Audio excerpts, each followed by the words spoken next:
class 6. Today we'll start our lesson number 5, the toy box. This is very interesting lesson. It is a story of a family that is going to shift to a new house. They have purchased a house and now they are moving there.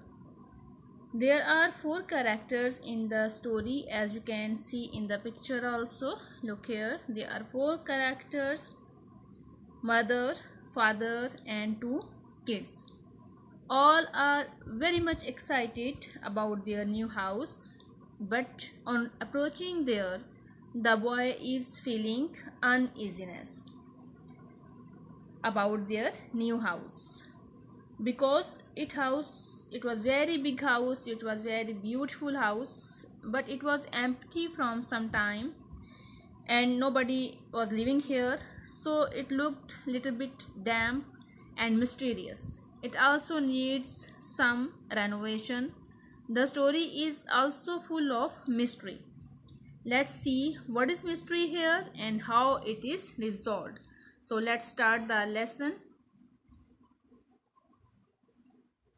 "Don't look," said father as he eased the car into a lower gear.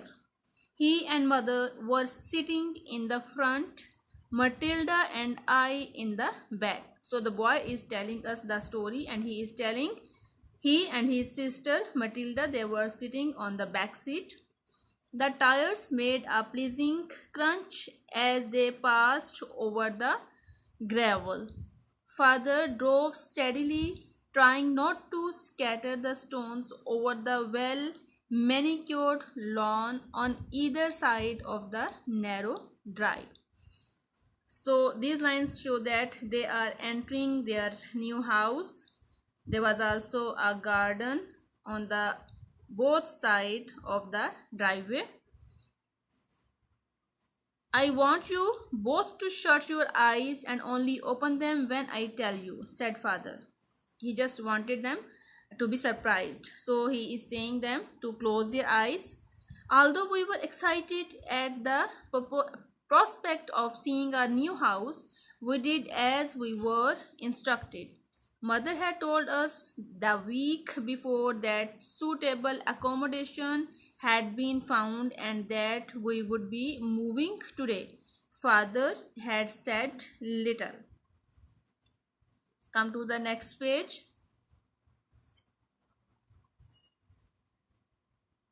"We will see when we get there," he said in answer to our questions. So the kids were asking some questions and he just said that you will see it when we reach there.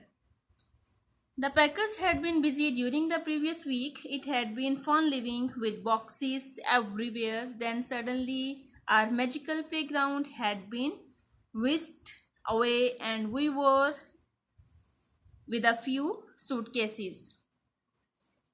The large gates we had passed through a little earlier were impressive and the gardens magnificent.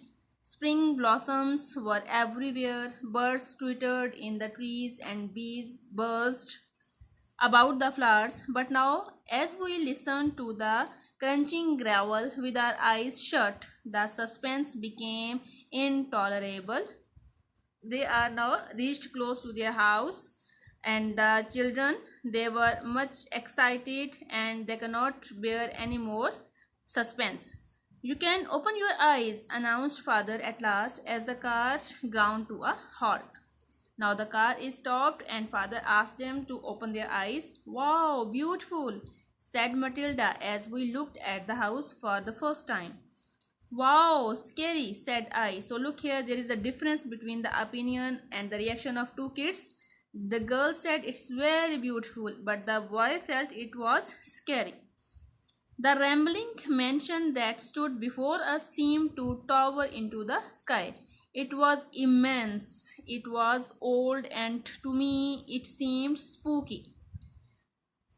"There is nothing scary about it. You shall have a great time here," said father. "There is plenty to explore. I have seen the whole of it myself." So the boy's feeling of uneasiness and he is expressing his feeling, but the father said that no, it's very interesting to explore that house, and even I had not explored all the rooms and all the house.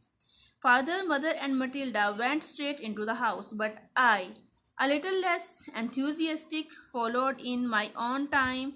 I caught up with the others in the spacious living room. So now they are entering the house. Your bedrooms are upstairs, announced mother excitedly, and there is large room at the side of the house on the ground floor, which you can use as a playroom.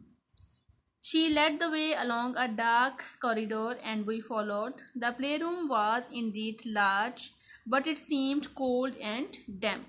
As I already told you that this house was not in use, so it looked little bit damp.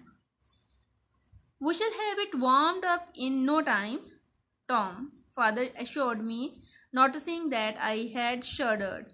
He went on to explain because no one has lived here for some time, the heating has been turned off. There is plenty to discover and you shall have fun finding out where all the rooms are.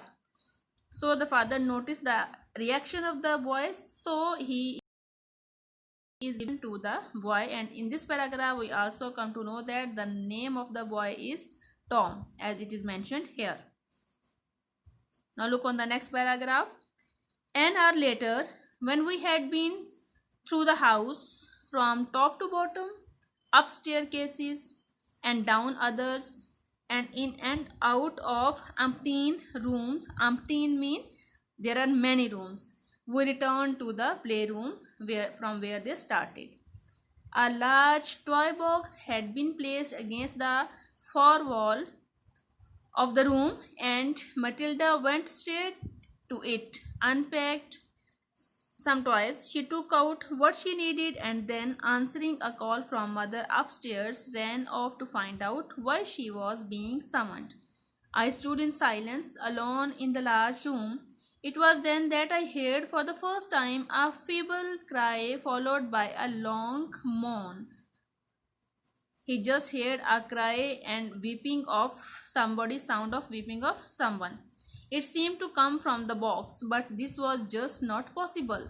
It means that how it was possible that the sound would come from the box of toys. Perhaps a cat has entered the room, I thought to myself, or it is my imagination. I pulled the couple of toys from the box, but when I heard the cry again, I screamed, dropped the toy truck I had been holding, and fled. I found Matilda and mother upstairs in my bedroom, my suitcases and a couple of boxes containing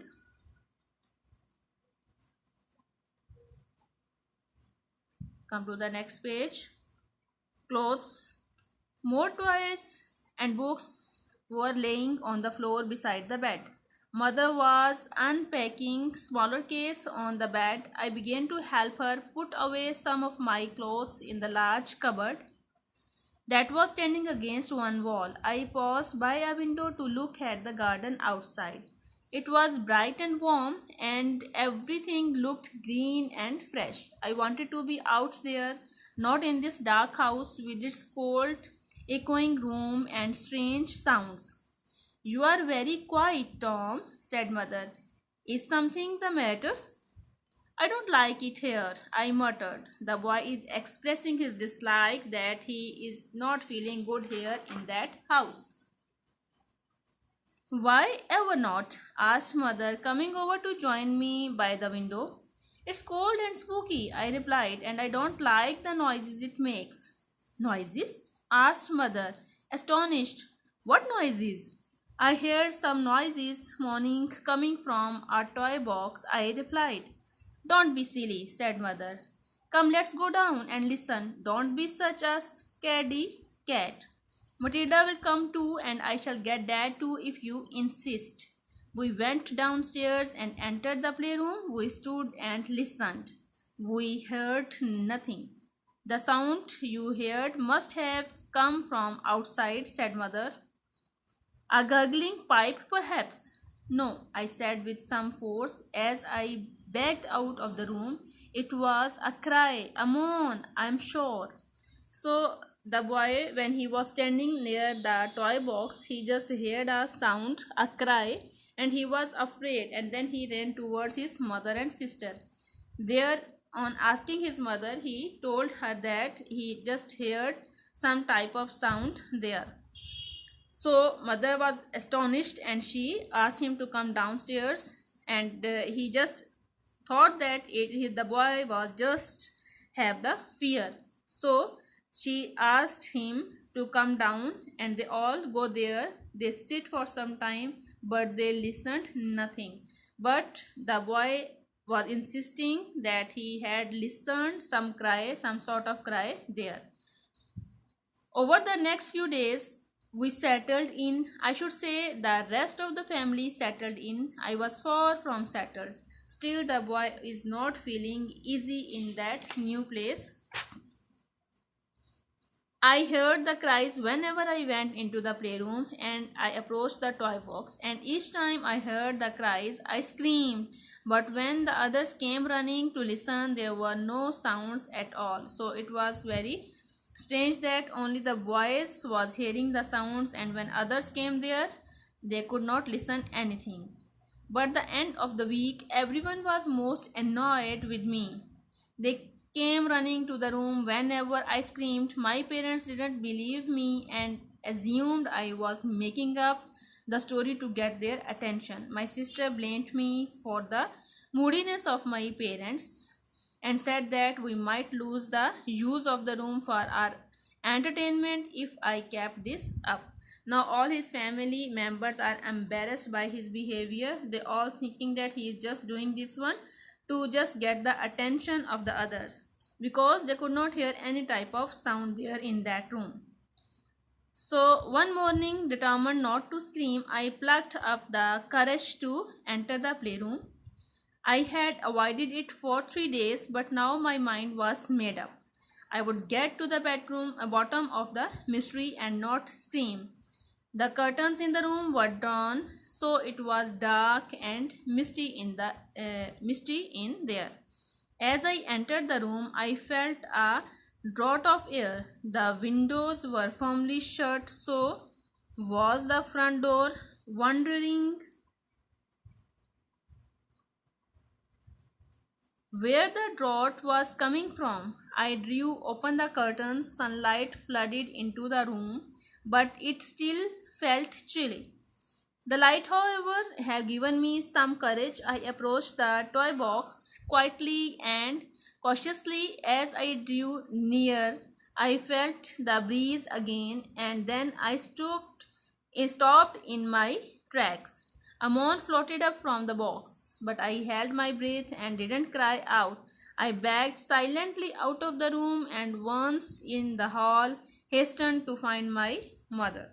So again, after 3 or 4 days, the boy collected his courage and now he decided to find out what is the mystery. And he entered there, but again he listened the same cry. But at that time he did not scream. He just came out of the room and called his mother. So the mystery is still here, from where the sound is coming and how they can find it out. This we will see tomorrow inshallah in the second part of the lesson. So for today it's enough.